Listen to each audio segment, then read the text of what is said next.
عند نتائج ما وصفت بأنها اجتماعات تشاورية غير رسمية وغير معلنة جرت برعاية أمريكية في العاصمة واشنطن الأسبوع الماضي حول نزاع الصحراء الغربية بحضور ممثلين عن المغرب وجبهة البوليساريو وأيضا الجزائر وموريتانيا والأمم المتحدة.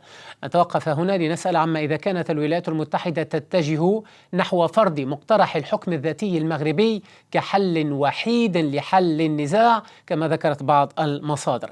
مع ضيفي مشاهدينا الكرام من الرباط الدكتور الشرقاوي الروداني أستاذ العلاقات الدولية بجامعة محمد الخامس بالرباط والخبير في الدراسات الجيو استراتيجية والأمنية. أهلا بك ومرحبا وشكرا جزيلا لك دكتور الشرقاوي الروداني على تلبية هذه الدعوة. شكرا حكيم وشكرا لهذه الدعوة الكريمة.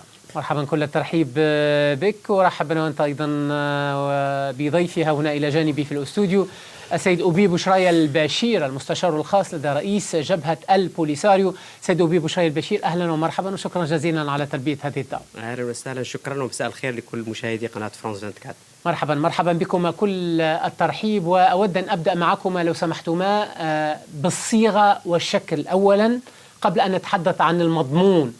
ماذا عن هذه المشاورات سيد أبي بشراي البشير المستشار الخاص لدى رئيس جبهة البوليساريو، ولماذا أحيطت هذه المشاورات بتكتم شديد؟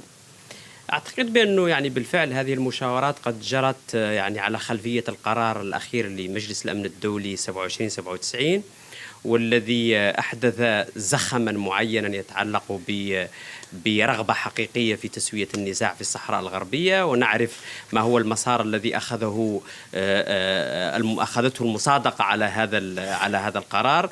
والولايات المتحدة الأمريكية تبدي اهتمام خاص بمرافقة طرفي النزاع من أجل التوصل إلى تسوية سلمية عادلة للنزاع على أساس القرار الأخير، ولكن أيضا على أساس ميثاق الأمم المتحدة وقرارات الأمم المتحدة. في هذا الأساس أعتقد بأنه فيما يتعلق بالولايات المتحدة الأمريكية هناك ما يتعلق بالموقف الوطني للولايات المتحدة الأمريكية الذي كانت قد أعربت عنه إدارة ترامب في العهدة الأولى وأكدته خلال العهدة الأخيرة، ولكن هناك موقف الولايات المتحدة الأمريكية في إطار الأمم المتحدة وفي إطار الدبلوماسية المتعددة الأطراف الذي أكده المستشار الخاص للرئيس الأمريكي مسعد بولوس، والذي يلعب دور محوري في هذا المسار خلال مقابلته مع قناة فرانس 24 نوفمبر نوفمبر لماذا هذا التكتم؟ وصفت بأنها مرافقة أمريكية لهذه المشاورات، لماذا أحيطت بتكتم شديد؟ لا أعتقد بأنه حتى الخارجية الأمريكية رفضت حتى نحن نعرف توضيحات بإعطاء أي توضيحات بهذا الشأن، وحتى تأكيد ما إذا كانت هذه الاجتماعات سارية الأسبوع الماضي. نحن نعرف بأن النزاع مساعي الأمم المتحدة من أجل تسوية النزاع في الصحراء الغربية تجري منذ أكثر من 30 سنة، ونعرف ما هي التعقيدات المحيطة خاصة بسبب رفض المغرب لتنظيم استفتاء تقرير المصير الذي يعتبر نقطة الاتفاق الوحيدة ما بين طرفي النزاع خلال هذا المسار وبرعاية أممية. نعرف أيضا ما هي التعقيدات والتطورات التي حصلت على الملف خلال السنوات الأخيرة، وبالتالي فإنه بموجب القرار الأخير، ونعرف أيضا النقاش الساخن والحاد الذي حدث خلال نقاش مجلس الأمن الدولي للقرار الأخير. ونعرف كيف بأنه تم الانطلاق من مسدة قرار تقريبا تعكس مواقف وطنية لبعض الدول الانتهاء إلى القرار اللي نعرفه جميعا والذي كان متوازنا إلى حد ما في الشكل النهائي. وبالتالي هذا كان يتطلب إحاطة تبني منهجية معينة تقضي إلى دراسة كيفية إطلاق العملية بالكثير من الروية وبالكثير من الحكمة. تحدثت عن مرافقة أمريكية على أي مستوى تحديدا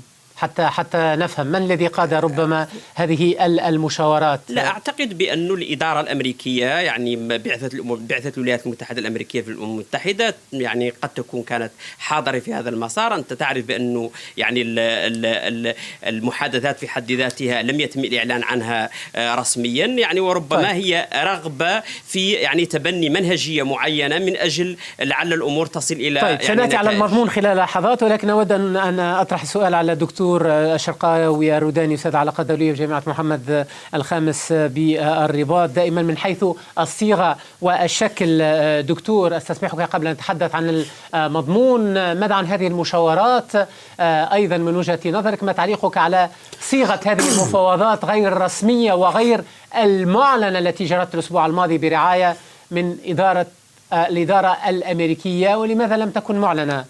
أهلا من جديد. نعم، يعني كما تعلمون سيدي المحترم بأن هذه المشاورات الغير رسمية والغير المعلنة جاءت بعد قرار مجلس الأمن التاريخي 2797 والذي يكرس الشرعية الدولية ويكرس سيادة المغرب على أقاليمه الجنوبية من خلال مقاربة مقترح الحكم الذاتي.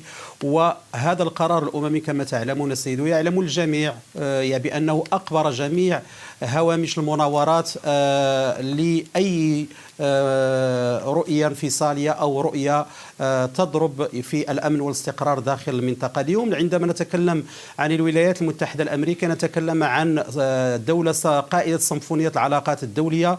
هناك رؤية استراتيجية مرتبطة بمجموعة من العقيدة الجديدة لتدبير الأزمات كعقيدة Preventive Survey and NSS 2025 National Strategy Security، والتي أكدت على أنهاء جميع الأزمات المزمنة ومن بينها هذه الأزمة المفتعلة ما بين المغرب والجزائر حول جيوسياسية منطقة شمال إفريقيا. أعتقد بأن العالم أصبح يدرك بأن اليوم البوليزاريو ليست فقط إلا أداة دبلوماسية وسياسية في مناورات جزائرية داخل منطقة شمال إفريقيا. أنا أتحدث دائما عن الاجتماع ولماذا لم يكن معلنا. فقط قبل أن أتي على المضمون دكتور الشرقاوي الروداني، لماذا لم تكن معلنة؟ هل بالنظر للتعقيدات التي يثيرها الخوض في مثل هذا الملف في المنطقة؟ ليست هناك تعقيد. لا ليست هناك تعقيدات. هناك تقارير إعلامية أكدت بأن الاجتماع كان مع مدير المخابرات الأمريكية لا CIA جون راكتليف وبعض مساعديه في المسألة، وبالتالي هناك توجه استراتيجي استخباراتي مع البوليساريو، لأن مسألة توصيف أو إدراج البوليساريو ضمن خانة التنظيمات الإرهابية أصبحت مطروحة من خلال رؤية مجموعة من النواب الكونغرس الأمريكيين من بينهم جون وينسون، ثم كذلك بأن حتى نائبة السفير الأمم المتحدة تامي بروس الاثنين الأمس قدمت ورقة إلى رئيس مجلس الأمن الحالي تؤكد فيها على قرار الأمريكي التاريخي بمغربية الصحراء، وبأن الحكم الذاتي هو الحل الواقعي والأنسب لحل هذه المشكلة المفتعلة، وبأن الولايات المتحدة الأمريكية تدفع لأي تفاوض في إطار هذا الحل السياسي، وأن على الجميع من بينها الجزائر الانخراط في هذه المفاوضات بدون شروط مسبقة. طيب، سنأتي الآن على المضمون، ولعلك سيد أبي بشراي البشير بصفتك المستشار الخاص لدى رئيس جبهة البوليساريو لديك معلومات. ضيف يتحدث عن مشاركة مدير المخابرات الأمريكية وعن توجه استراتيجي استخباراتي، لك أن تعقب على ذلك. ولكن بعض المصادر الآن تروج إلى أن واشنطن من خلال هذه الاجتماعات التي لا تقودها الأمم المتحدة كما يقال وكما يروج، بل تقودها إدارة الرئيس الأمريكي دونالد ترامب، تسعى للضغط على جبهة البوليساريو من أجل فرض مقترح الحكم الذاتي المغربي. ما حقيقة هذين الأمرين؟ أولا دعني أصحح معلومة للضيف الكريم. موضوع المخابرات المركزية الأمريكية وحضور مركزي في المسار وإلى آخره معلومة لا أساس لها من الصحة على الإطلاق، ويتم تقديمها ضمن هذا المسار اللي يتحدث عنه فيما يتعلق بتصنيف البوليساريو حركة إرهابية. وكما يقال قل لمن تعاشر أقول لك من أنت. المغرب يعتمد على جو ويلسون، والجميع يعرف أنه نائب أمريكي منبوذ ضمن جميع الأوساط كانت ديمقراطية أو جمهورية. فيما يتعلق بجوهر المحادثات، المحادثات ما يصل من صداها. الطرفان تقدما بمقترحيهما تصورهما في الحل، الطرف المغربي وجبهة البوليساريو. جبهة البوليساريو دافعت عن موقفها، شرحت مقترح المفصل الذي كانت تقدمت به في شهر أكتوبر، ولكنها عبرت عن موقفها الرافض لمقترح المغربي المتعلق بالحكم الذاتي خارج مسار ممارسة حق الشعب الصحراوي لتقريره في المصير. وعللت هذا الرفض ب5 نقاط رئيسية. النقطة الأولى وهي رفض على أساس مبدئي وقانوني، لأن الصحراء الغربية إقليم غير محكوم ذاتيا بصدد عملية تصفية الاستعمار، وركن الزاوية فيه هو الحق في تقرير المصير وفقا لميثاق الأمم المتحدة. الموضوع الثاني هو موضوع يتعلق بعقد وميثاق جبهة البوليساريو مع الشعب الصحراوي، ألا وهو قيادة وتأطير كفاحه حتى الوصول إلى ممارسة حقه في تقرير المصير. ليس من حق جبهة البوليساريو التفاوض على مبدأ تقرير المصير، ذلك حق حصري للشعب الصحراوي من يمتلك تحديد الوضع النهائي للإقليم. الموضوع الثالث هو بأنه في الحقيقة الحكم الذاتي ليس حلا وسطا، إنما هو تكريس للسيادة المغربية على الصحراء الغربية بشكل سابق لممارسة الشعب الصحراوي بحقه في تقرير المصير. النقطة الرابعة تتعلق بالتعلم من التاريخ ومن دروس التاريخ في حد ذاتها. فجميع التجارب في إطار الإفريقي ضمن سياق تصفية الاستعمار التي حاولت أن تجد حلا يعني للحكم الذاتي بمعزل عن الاستقلال يعني باءت بالفشل، والمثال الأنصع في ذلك هو تجربة إريتريا. طيب. سنة 1950 أقرت الأمم المتحدة حكما ذاتيا لإريتريا ضمن إثيوبيا، وهو من انقلب عليه الأمبراطور الإثيوبي وألحقها بالإقليم وقاد إلى الحرب التي نعرف، وأجبر الأمم المتحدة للعودة للمربع الأول سنة 1991. طيب. وتنظيم الاستفتاء. ولكن دعني أكمل فقط نقطة.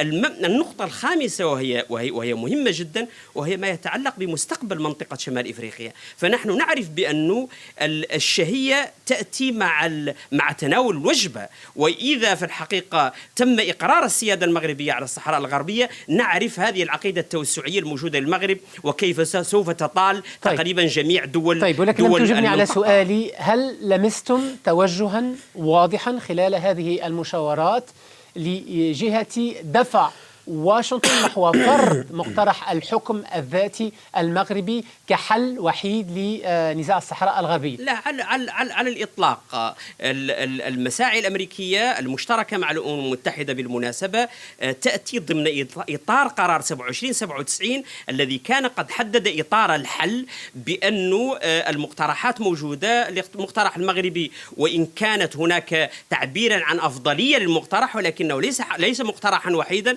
ليس قاعدة وحيدة للحل. طيب. ليس تصورا أوحدا للحل. طيب. وأشار إلى موضوع الحق في تقرير المصير، وأشار إلى موضوع مركزية الأمم المتحدة في الحل. طيب. هذا هو إطار. مع أنه بعض المصادر ربما المطلعة تحدثت عن أن واشنطن ربما ذهبت نحو هذا الاتجاه.